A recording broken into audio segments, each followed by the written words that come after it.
Good evening. My name is Jim Dunn. I'm tonight hosting our Holden Agricultural Commission presentation, educational presentation on Chapter 61 and how to use it. Our speaker, Chris Capone, will start in just a few minutes. A little bit of background: the Holden Agricultural Commission was started in 2009, and one of our major objectives, in addition to supporting continuing growing agriculture in Holden, is to provide educational resources, agriculture related, to the broader community. And this evening is one of in a series of presentations we've done over the years on various topics, everything from fruit canning to fruit tree pruning to how to preserve your land, and this presentation fits right into that. Tonight we have Chris Capone from the Department of Conservation and Recreation, who's going to speak on Chapter 61, primarily Chapter 61, which is one of three actual regulations: Chapter 61, 61A, and 61B. Chris will mention all of them, but concentrate on Chapter 61, which is the forest land preservation piece. So without further ado, I'll let Chris begin. Thank you for participating.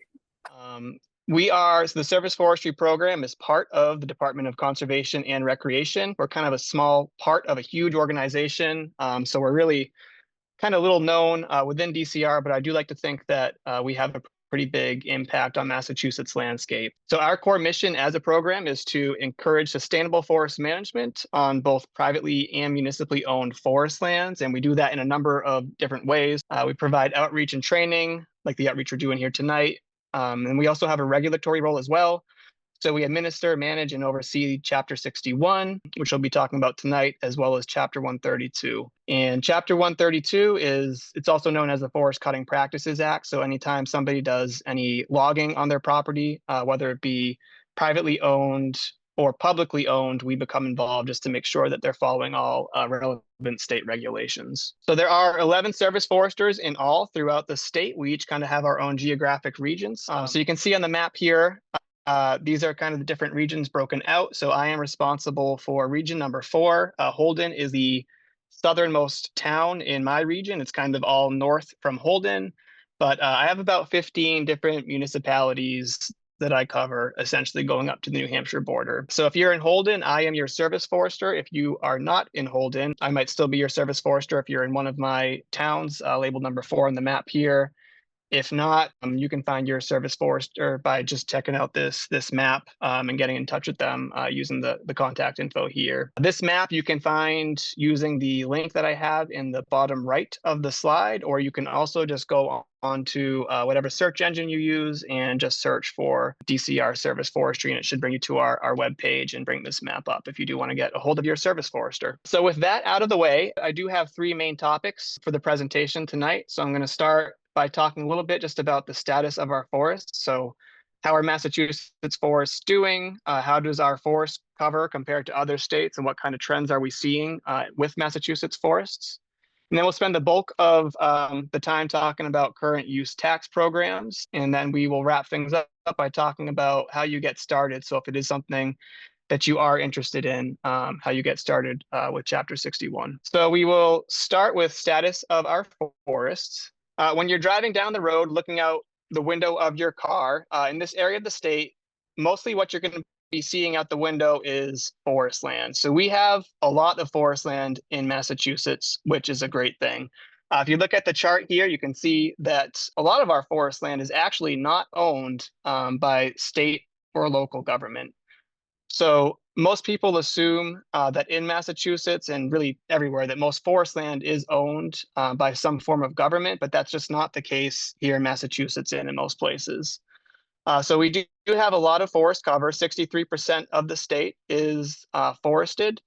but 64% of that forest is in the hands of private ownership, which means it is susceptible to development. All right, so this chart here I find kind of interesting. If we look at this, it's got a bunch of different kind of figures on here, but we can see that Massachusetts total land area, we're not that big of a state. We've got a little bit over 5 million acres of land in Massachusetts, which puts us at number 45 in our ranking among the 50 states for size. So we are one of the smaller states, but if you look at the next line down in our population, you can see that we do have a good sized population. So we are number 15 for population size. So not that much area, not that much land area, but a lot of people, which brings our density up quite a bit.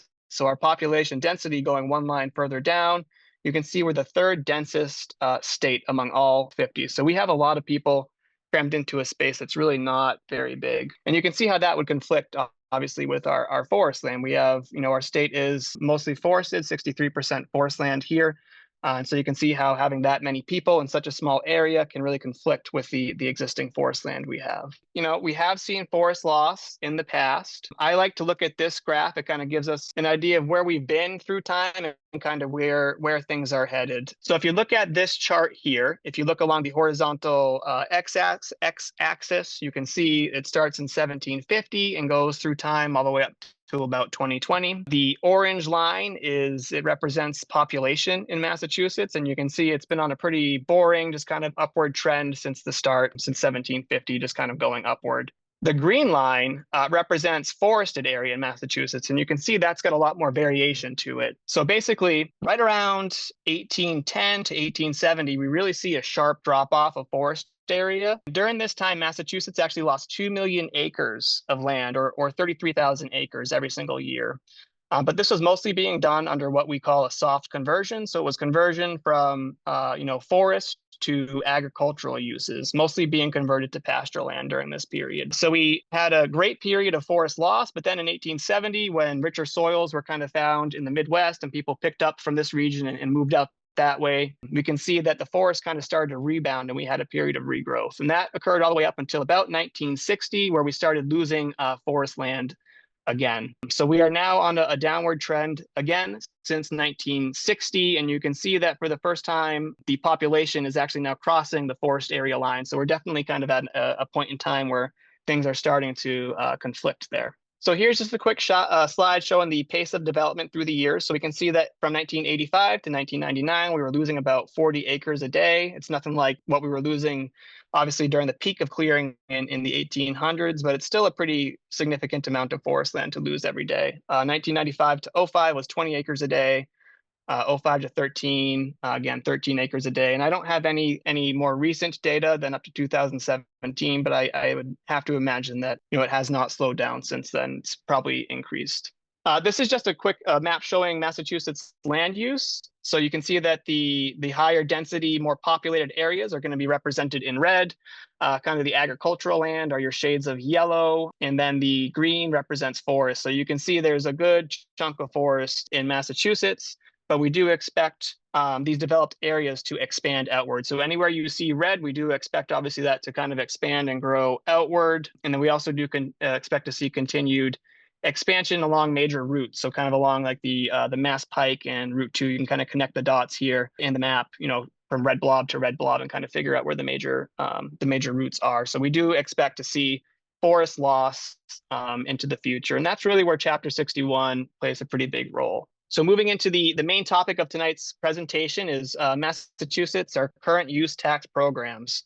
So we're going to go over each one, who they're for, what's needed to qualify for each, and we'll just talk about kind of general information about each program here. So a current use tax program taxes your property based on its current use rather than its potential value. So most properties that aren't in a current use tax program like Chapter 61 are more than likely currently being taxed under Chapter 59. And that bases your property's taxes off of the commercial value of the property.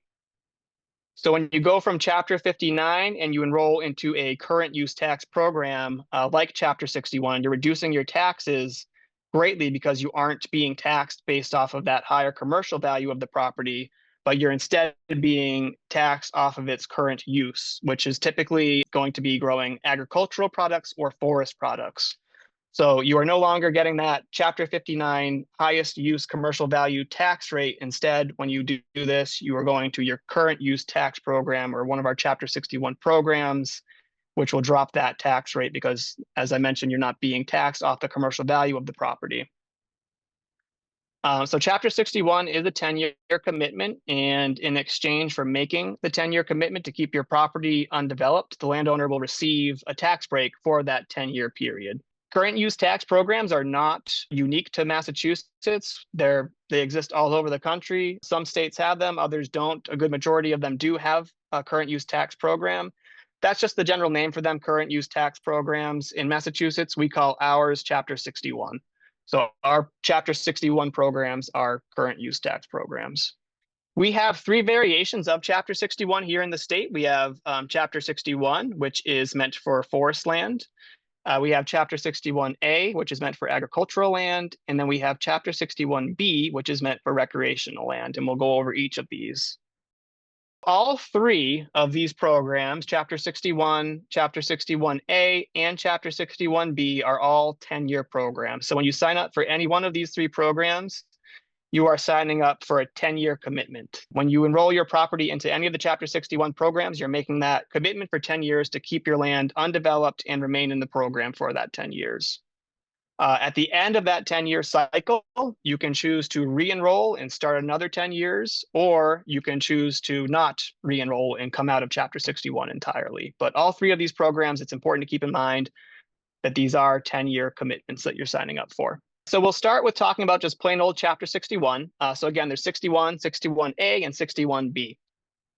So we'll start off just talking about Chapter 61, which again is meant for forest land. I guess we'll go over some of the eligibility requirements. So to be eligible for Chapter 61, you do need to have 10 acres of forest land. That's going to be actual forest land. It can't include, like where your lawn is, if you have a house on the property, any landscaped or manicured areas, that can't count towards your 10-acre calculation. It has to be 10 acres of actual forest land. So that's kind of the biggest qualifier for Chapter 61. Your land also has to be devoted to the growth of forest products. And forest products can include things like timber, firewood, wood chips, Christmas trees, or other things along those lines.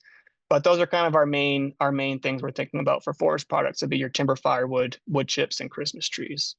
And the last piece to be eligible for Chapter 61 is you do need to have a forest management plan for your property. And we'll talk about that in a little bit more detail later. Like all Chapter 61 programs, Chapter 61 for forest land is a 10-year period. There are penalties associated if you do choose to withdraw early, and we'll go over those penalties later. If you are in Chapter 61, you do have to produce forest product. So timber harvesting is a requirement on your property if you are in Chapter 61. So you do need to have your property logged at some point if you are enrolled in Chapter 61. These timber harvests can occur as frequently or infrequently as they are needed, and they are scheduled through that document I mentioned called your forest management plan. So I mentioned that forest management plan. So that's a big piece of Chapter 61.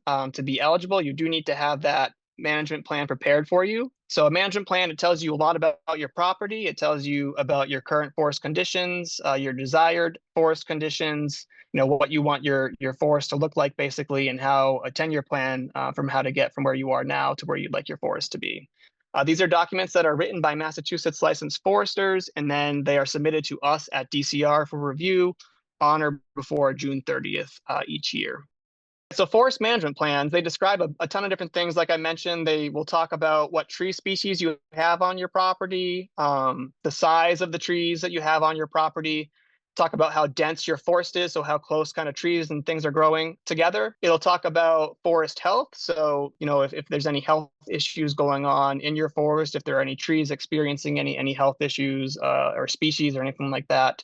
I'll talk about tree quality. So, if you were to log your property, would the trees be good enough quality to be used for saw logs? Are they more kind of firewood grade, pulpwood grade? So it kind of talks a bit about what the quality of the trees on your property are. And also might mention things like invasive species. So if you have invasive species growing in your property, it might make mention of those. So it really just tells you a lot about your current forest, what you have growing. Then the other big part of a forest management plan is your forester that you have write this plan for you will make recommendations to achieve goals that you have for your forest. And goals can be kind of hard to set. A lot of people just kind of think about their forest land as something it just kind of exists in the back, not something that we really think about too often or set goals for. But what I kind of tell people is if you kind of think about the reasons that you own your forest land, that's kind of a good place to start to figure out what your goals for it might be.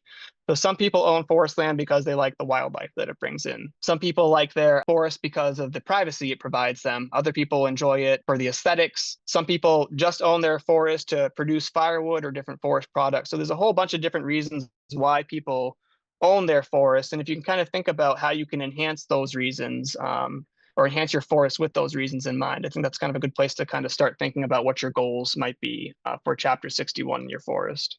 So I mentioned that if you are enrolled in Chapter 61, you do have to have logging done on your property every once in a while. It has to be long-term forest management. So if you're enrolled in Chapter 61, well, any logging that you do on your property has to be for the betterment of the forest. It has to improve the forest. So you can't just go in and take out all the highest value, best quality trees and leave everything else behind. You do need to improve your forest with each entry and each cut that you make.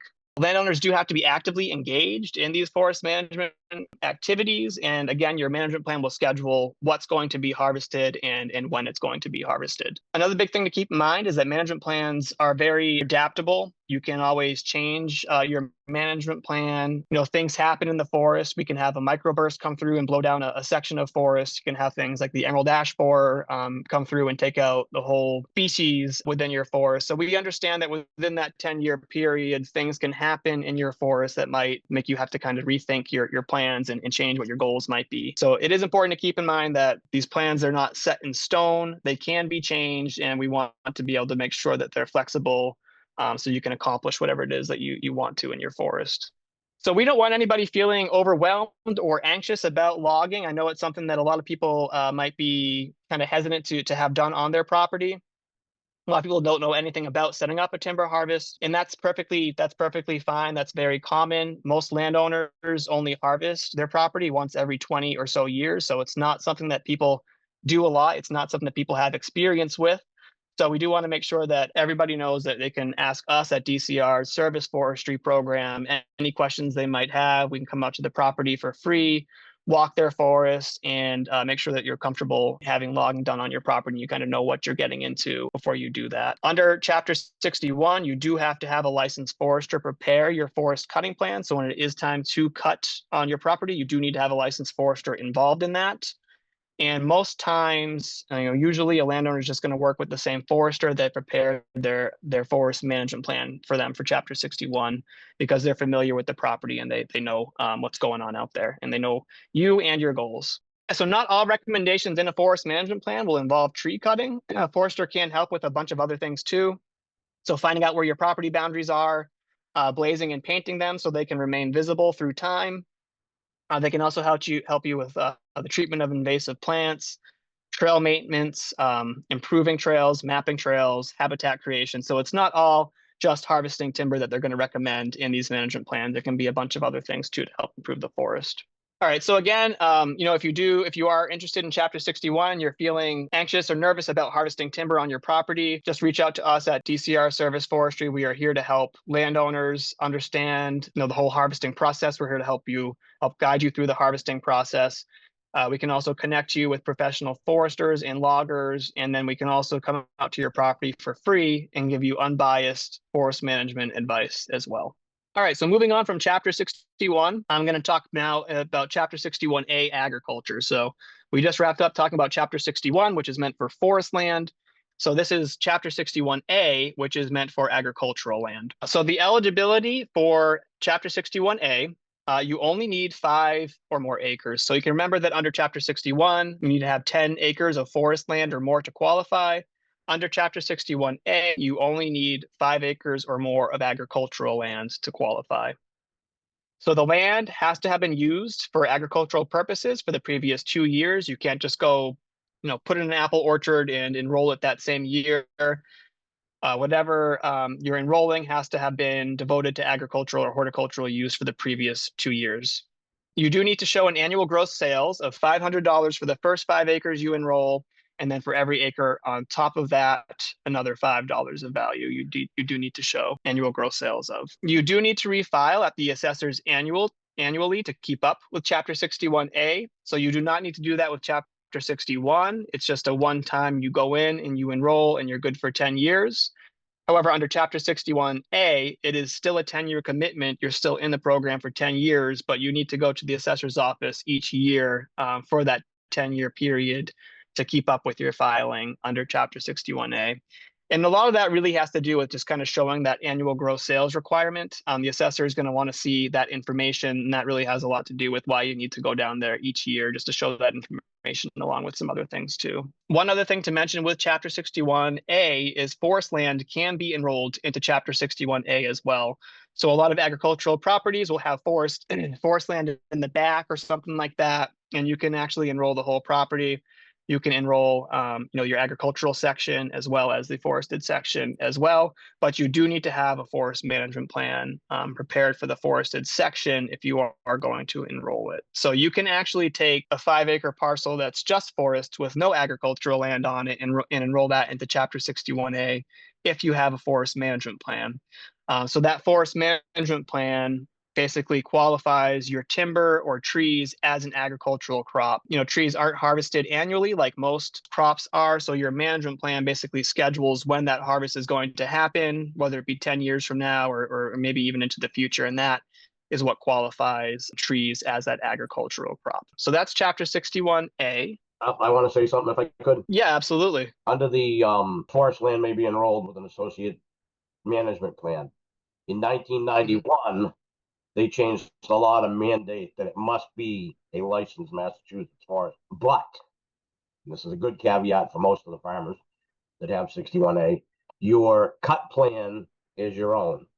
You don't need your forester to do the cut plan, but without a cut plan, you can only harvest 25,000 board feet or 50 cord of wood annually. Yes. A lot of people are like, I don't want these people telling me what to do and whatnot. And you don't have to, but you do have to do the activity. Yeah, no, that's 100% right. So if you as a landowner are able to write your own cutting plan, or if you're able to write your own management plan, you are allowed to do that. So yeah, you don't need to have a licensed forester come out to your property to do any of those things. If you know what you're doing, you can do those yourselves too. No, you have to have the forester do the management plan and pay that fee now. You should, but you can. I believe that you can, as a landowner yourself, write your own management plan as well if you know what you're doing with that. I used to hand in a piece of paper, and then about 92 or 3, the Board of Assessors said, "No, here, read this." Okay, so all right, yeah. But the other good news is that NRCS has money availave for forest management plans. Yep. And I'm waiting to hear on Yeah, so typically I'm coming up. Yeah, typically we also have money available to have these plans written for you, so you can get it pretty much done for free. This year our funding isn't what it typically is, so we've run out of money, but you can still go to NRCS to get a plan funded. So that's a great point that NRCS does have funding. And most farmers are already set up with NRCS anyway. So it's a pretty easy place to get some funding to have a management plan prepared for your property if you're looking for one. That's all I had. Thank you. Yeah, feel free to chime in if anyone has any questions or comments or anything like that as I'm going through this. So 61B, recreation. This is the last of the 3 Chapter 61 programs that we have here in Massachusetts. And I think 61B is the loosest of the 3 Chapter 61 programs. It really has the fewest eligibility requirements of all 3. So for Chapter 61B, you do need to have 5 acres or more, like in 61A. And the land, you can see it's it casts a wide net here. The land can either be retained as substantially natural, wild, or open condition, or recreational use, or in a managed forest condition, or a pastured condition. So it really captures a lot of different types of land. You can enroll basically any type of open space for the most part into Chapter 61B if you want to. Like 61A, it is an annual refiling, so you do need to go to the assessors every year to keep that refiling up for the 10-year period. Like the other programs, it's a 10-year commitment, but yeah, you do need to go to the assessor's office once a year to keep up with that filing. One common misconception about Chapter 61B is a lot of people think that because it's labeled recreation, that if you enroll in this, you need to open up your property to public use, but that's not the case. You can enroll in Chapter 61B and still post your property and not allow public use, and that's perfectly fine. So that's one misconception I hear a lot, and just want to make sure that everyone knows that that's not the case. When your predecessor was doing the programming, they were telling you had to make it public. Oh, really? Yep. No, that's not the case. No. That was why a lot of people stayed out of it. But now I know in Sterling we got a lot of people that weren't doing anything ag, and they converted over to 61B. Okay. And you have to file one time in the 10 years. Okay. All right. Yeah, I thought you had to go down annually for this, but maybe it's just once every 10 years. Once every 10 years. So with 61B, I find it to be a good option for people that, they want to get that tax break, but they might not necessarily want to have their property logged or do any kind of forest management, but they have the 5 acres and they want to get that tax break and they don't plan on developing it or anything like that. I think this is the perfect fit for somebody that's interested in going that route. I think it also makes them eligible for carbon credits. It probably also makes them eligible for carbon credits as well. It probably would. You may need to have a forest management plan prepared to be eligible for the carbon credits, because they do want to have a pretty good accounting of what you have in your forest, but it could definitely help out with that as well. They're talking about adding carbon in as a forest product, so that might change these programs, and we might be seeing that change pretty shortly here, but that would also probably play into the different carbon programs that are out there. All right, so I talked a bit about that this saves you a lot of money when you enroll into Chapter 61 programs, but just kind of wanted to go over some real world numbers here. So I pulled a few towns. I have Sterling up here in the top, but on the bottom, I do have Holden with some up-to-date figures here. So say you had a 39-acre property in Holden that was assessed at $249,200. The fiscal year 2026 tax rate in Holden is $13.48. So if you're just under Chapter 59, so no current use tax program, no Chapter 61, your tax bill for the year would be about $3,359. So if you're to take that same property and enroll it into Chapter 61B, you would see your taxes go down to $840 for the year. And that is a 75% reduction. So under Chapter 61B, you're going to see a 75% reduction across the board on any land that's enrolled into 61B. And that's the same year after year. It does not change. That's just, you're going to be paying 25% of the taxes that you normally would be. So it's a good savings under Chapter 61B. But if we go over one more to the right, you can look at Chapter 61 and 61A and see that drops your taxes down to just $46.26 for the year. So it's almost as if you're not even really paying taxes at that point. So it is a huge savings. I mean, Chapter 61B is going to knock 75% off of your taxes, but Chapter 61 or 61A can take it down to about 95% off, or sometimes even more. This value does change from year to year. So some years you may be taxed more, some years it could be less, but it's always going to be right around that 95%. And it all has to do with basically the value of agricultural products in that year. That's how they base these values. If you are curious to know exactly what you might save, if you're interested in enrolling into one of these programs, if you go to a website called masswoods.org, which is run by the University of Massachusetts Amherst, they have a ton of information on there about Chapter 61, but they also have a Chapter 61 calculator, and you can plug in your town, you can plug in your acreage, a bunch of different, a few other numbers in there that you can pull off of your latest tax bill, and it will tell you exactly what your savings would be. So it's a good place to kind of check it out if you're interested to see what you might be able to save through Chapter 61, 61A, or 61B. One other thing I think it's important to keep in mind is that Chapter 61 doesn't just benefit the landowners that are enrolling in it. It does, it obviously does benefit the landowner because they're going to have that reduction in tax rates, but the public also benefits from having land undeveloped as well. So, I mean, the public's going to be provided with more clean water, wildlife habitat, rural characteristics, local wood and local food, and a whole host of other benefits. Developed land puts additional strains on town services, and having that land undeveloped removes that extra strain and the need for the extra tax income. When a landowner chooses to enroll in any one of the Chapter 61 programs, a lien is attached to their deed. The purpose of the lien is just to ensure that the land stays undeveloped. So if somebody goes to try and sell their property, the lien will pop up showing that it is in Chapter 61. The lien stays with the property if it's sold or transferred to another landowner. So it's important to kind of keep in mind that when you sign up for Chapter 61, you are not signing yourself up for Chapter 61. You're signing your property up for Chapter 61. It doesn't matter who owns it. It's the property that's getting signed up, not you. So that is something that's kind of important to keep in mind. Another thing that you want to keep in mind is that we at DCR Service Forestry, we don't actually enroll anybody into Chapter 61 programs.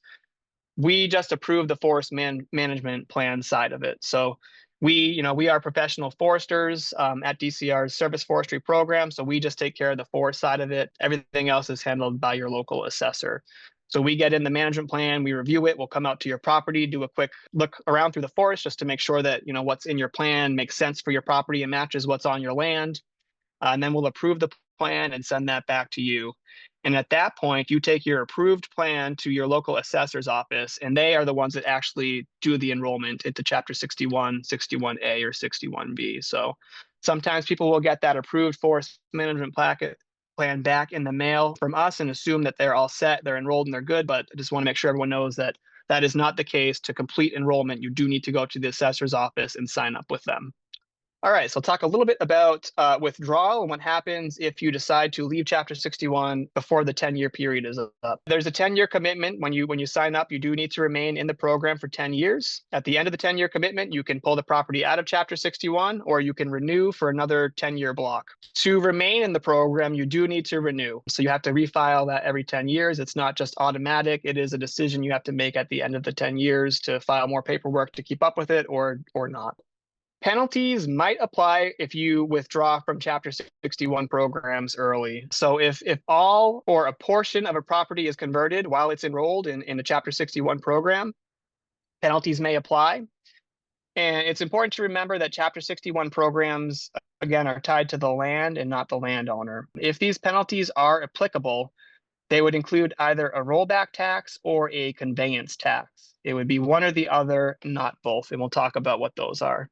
All right, so we'll start with conveyance taxes. So conveyance taxes are assessed if land's sold or converted during the early years of enrollment to a use that's not compatible with Chapter 61 programs, and the tax amount is higher than the rollback tax amount. So again, you're going to be taxed either with a rollback tax or this conveyance tax, whichever amount comes out to be higher, not both. It's important to remember that either the rollback or the conveyance comes into play and not both of them, whichever one's higher. So again, a conveyance tax is aimed for those that change land use during the first few years of enrollment to levy a higher penalty.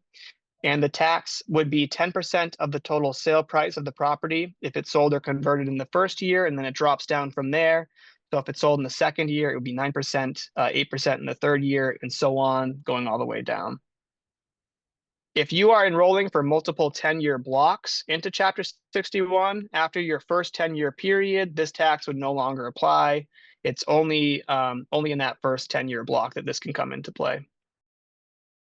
So rollback taxes, these would only come into play, again, if you change your land use to anything that's incompatible with one of the Chapter 61 programs, either during the 10 years you're enrolled, and this part's important here, or within 5 years of withdrawing. So even after the 10-year chapter certification is up, you do need to wait an additional 5 years for what's kind of a cooling off period before you can develop. So that is something kind of that catches people. You are enrolling in it for 10 years, but even after you come out, you do need to kind of maintain that undeveloped open space for 5 years on top of that for that cooling off period. The rollback tax, it would equal whatever taxes you save by enrolling plus 5% interest for each year. And that's calculated for up to 5 years. After more than 5 years in the program, the rollback tax would just be based off of your most recent 5 years. And that's kind of rollback taxes in a nutshell. These can get very, very confusing. Conveyance taxes, rollback taxes, and next we'll talk about right of first refusal. So these things can all get really into the weeds. So if you have any specific questions about how this might affect you, I would definitely reach out to your service forester, have a conversation through email or over the phone or something like that, because there's a lot of kind of caveats to this that you should be aware of, and kind of a lot to think about. I have one. We caught one of our selectmen. He tried to sneak his land out as 61A, and it was 61. And he was going to pay $5,700 for the rollback, but under the 61, it's conveyance and change of Yep. use. And he ended up paying $49,750 in the conveyance. Okay. So there is Okay.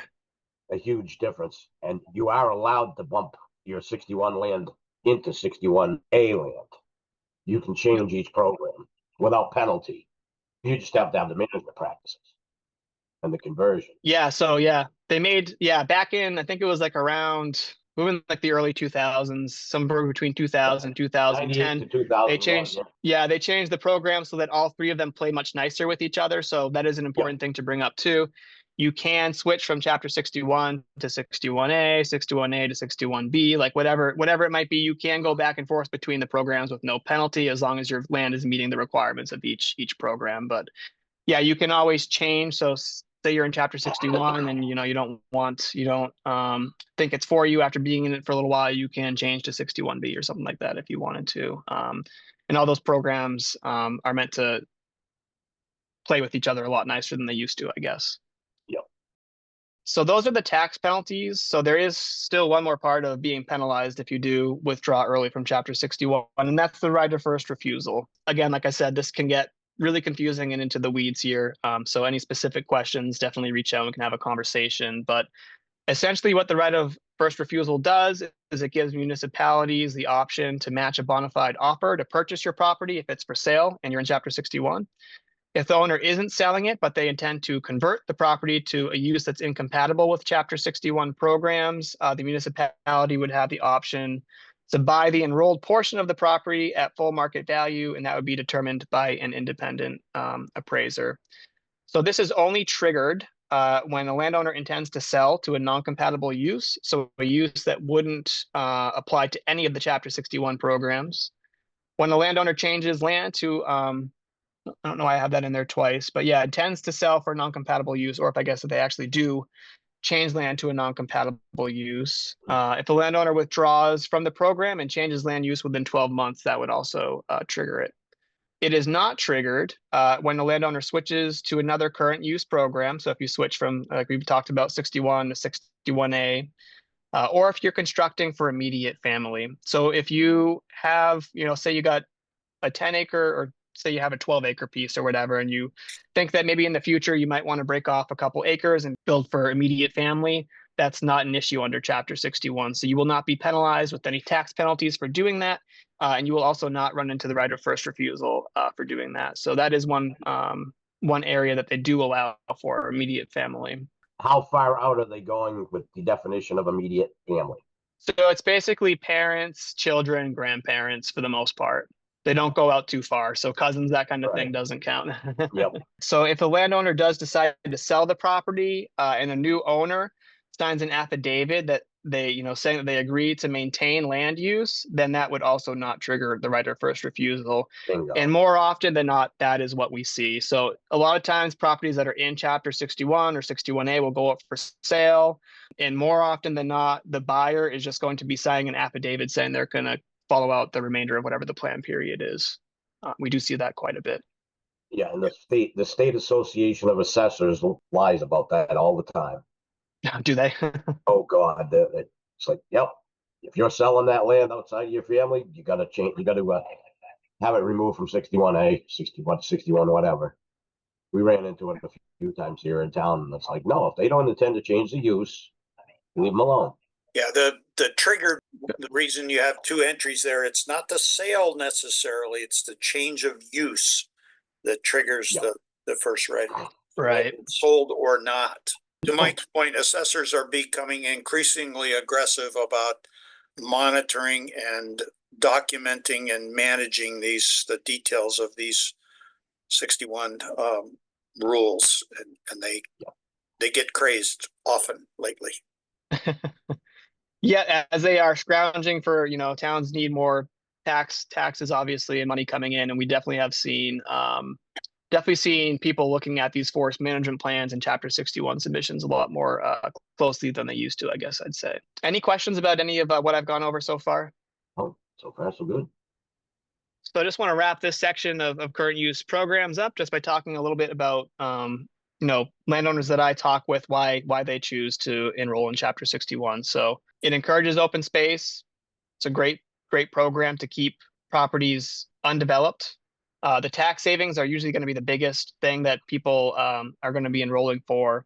It also helps to kind of show long-term intentions. So it does show potential errors or whatever that you are serious about maintaining, your property as it is and not developing. It's also a good part of estate planning. And we hear all the time that it's the only way people can afford to keep their land because taxes would be crazy for a lot of these properties, if not for Chapter 61 programs. All right, so yeah, I'm just going to wrap up my presentation tonight about how you would go ahead to and get started in these programs if it is something that you are interested in. So there are a bunch of different ways you can enroll your property into Chapter 61. I do want to point out that you don't need to enroll your entire property into Chapter 61. You can just enroll portions if you'd like to. So I have a little example here. This is kind of a common kind of layout for a lot of properties. So in this example, you can see I have it kind of broken out into an oak hardwood section to the left here. In this example, we would be enrolling this section into Chapter 61.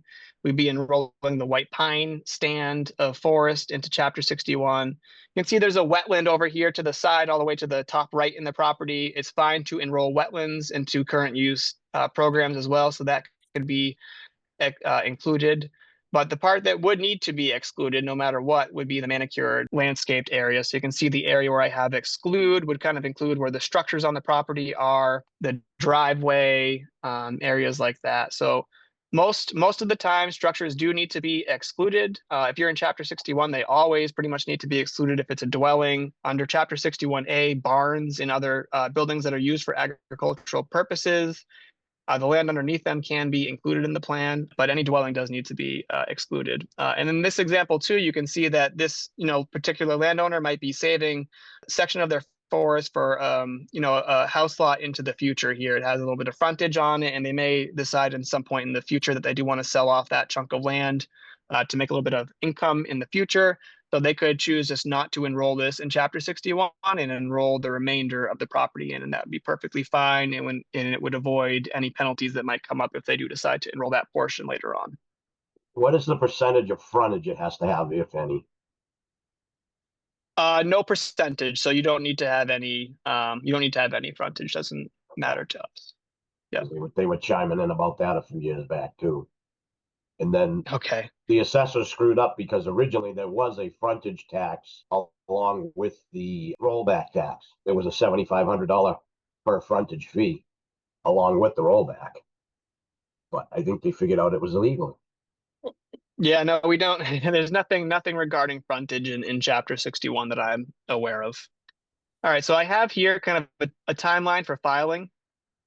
Under Chapter 61, it kind of helps me in my mind anyway, seeing it laid out like this, because there's kind of a lot of dates associated with Chapter 61, and this kind of just helps me anyway lay things out. So you can see here, this is, so if you want to get in for the next certification for the, as quickly as possible, the next certification period would be from January 1st, 2027 to December 31st, 2036. So that's the next 10-year period coming up that you could sign up for. And if you wanted to do that, you can see on my timeline here, we are, coming up, just starting into April, going to be coming up on May before we know it. The deadline to get a completed forest management plan into us at DCR is June 30th. So we are coming up pretty quick on that deadline. If you are interested in having a forest management plan prepared and you want to get in as soon as possible, I would definitely recommend getting going on this sooner than later. So June 30th is going to be that first deadline where you do need to have a plan turned into us. And this is only if you're enrolling forest land. So if you are not enrolling forest land, again, you do not need to have a forest management plan. Obviously, there's no forest to manage. If you do want to just sign up without any forest land, if you just are interested in just the agricultural portion or just 61B, the deadline for you to keep in mind would be December 1st. So you would need to go down to your assessor's office on or before December 1st, 2026. and sign up through them for that. So they have what's called a CL1 form, and you would basically go down to their office, let them know you're interested in filling out that CL1 form for Chapter 61 enrollment, and they will get you set up with that. So that is the big kind of deadline for all three programs, is that December 1st. So again, if you just want to do 61A or 61B, December 1st, you just go down to the assessor's office and have that form filled out. But if you are enrolling forest land, you do need to turn in that management plan to us. We'll review it, approve it, and send it back to you.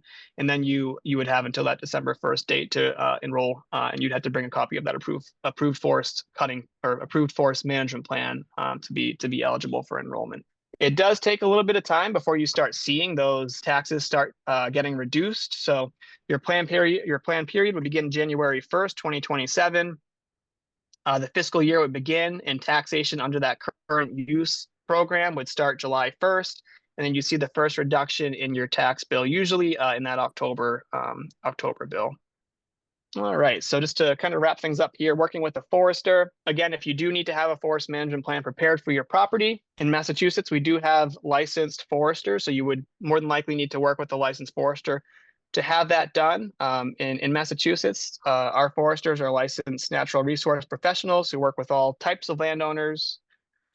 They have educational and professional training in a pretty broad range of forest related topics, including forest ecology, wildlife management, silviculture, climate resilience, GIS, soils, just a whole bunch of different areas of expertise there. And so you definitely want to find a forester to work with you. We are also available as service foresters to come out to the property for free and help you get set up with a forester that can prepare this plan. We as service foresters aren't allowed to write these plans. We're just reviewing them, but we can help you, like I said, get connected with somebody who can write that for you. Also on masswoods.org, there is a find a local contact section. So you can plug in your town and it will spit out a list of all the people that are licensed and have volunteered to take on work in the town that you input there. So that's basically what I have for the presentation tonight. If you do want to learn more about Chapter 61 programs, again, your service forester is a great place to start. Your local assessor has all kinds of information on this as well. You can also check out our website, the Service Forestry website. It's not the easiest link to remember, but if you just search DCR Service Forestry, it should come up pretty quick. And again, one last plug for MassWoods. It's University of Massachusetts Amherst website. There's tons of information on there. And they also have a PDF on Chapter 61 programs. It's a great kind of resource to read through if you prefer to learn about it that way. So yeah, that's my presentation on Chapter 61 programs. So I do have my contact information here. If you want to give me a call, shoot me an email, whatever, feel free. So yeah. Thank you. Any other questions? Dan, you're our one non-participant. Speak up. I'm a new guy here in the group. I'm actually from Shrewsbury. Have inherited a family parcel land that originally was agriculture. And I guess I'm trying to keep the family legacy alive here. So I came across this, a friend passed this along, and I just want to thank you guys for putting this on because a younger guy, I have no idea any of this stuff.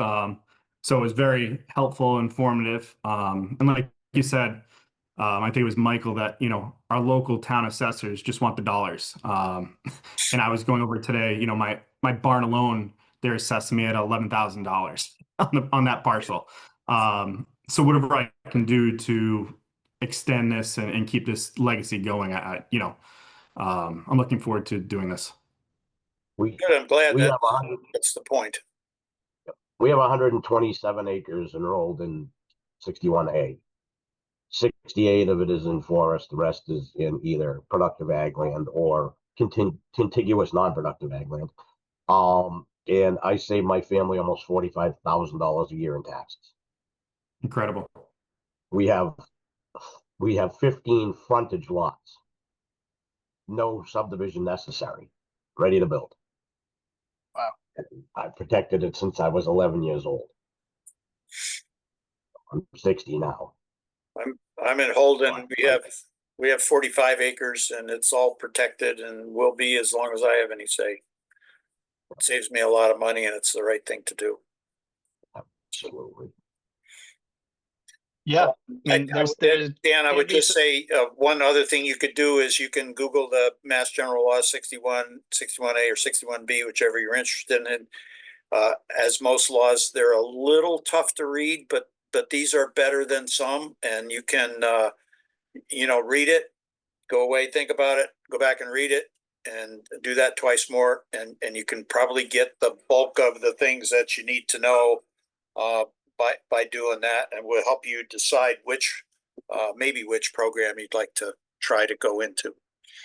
But the foresters probably have more intimate knowledge too. Dan, how many acres in Shrewsbury? So upon the passing of my father in 2005, we were up to 150 acres. And he started with 5 acres in 1967. He was 25 years old, bought the original farmhouse. And he was in local business. He was in the petroleum industry and stuff like that. So when land came around, he bought it around the farm. And we had various entities here. We had Morgan horses. He raised pheasant and stuff for the state. So it was pretty vast. And then the week before he passed, he had actually sold 49 acres to a local developer. That was sort of his retirement type deal. That was the majority of our forest area, I should say. But we do have, there's 4 ponds on the property. He was into aquaculture. And now we still have about 30 acres left. With everything, I have a sibling that has kind of decided she wants nothing to do with this area. And she's taken kind of her house lots out, and I'm going to keep the rest as intact as possible. Gotcha. And I'll throw in one pitch. I'm the vice president of Worcester County Farm Bureau. Might be a good idea to join Farm Bureau. So actually, I belong to Mass Farm Bureau. Mass Farm Family Insurance has been an insurance agent for years. And believe it or not, I just got married on Friday, and my wife, her family is the farmer's daughter, Hillcrest Farm in Auburn. So we have a good line of heritage on both sides now. Sounds great. Well, good. Glad to hear. I was going to say the same thing as Mike. I'm the departing treasurer of Worcester County Farm Bureau, and so there are some resources there that might be of assistance as well. So, okay, appreciate it. We'll wrap this up. Chris, thank you for your time. We appreciate it, and we will, as I said, put this online in a few days as best I'm able, and have it available for posterity. Thanks for your effort, and we do appreciate what you've done. Thank you. Thank you. Thanks for having me. Yep. Good night. Take care. See you Friday, Jim.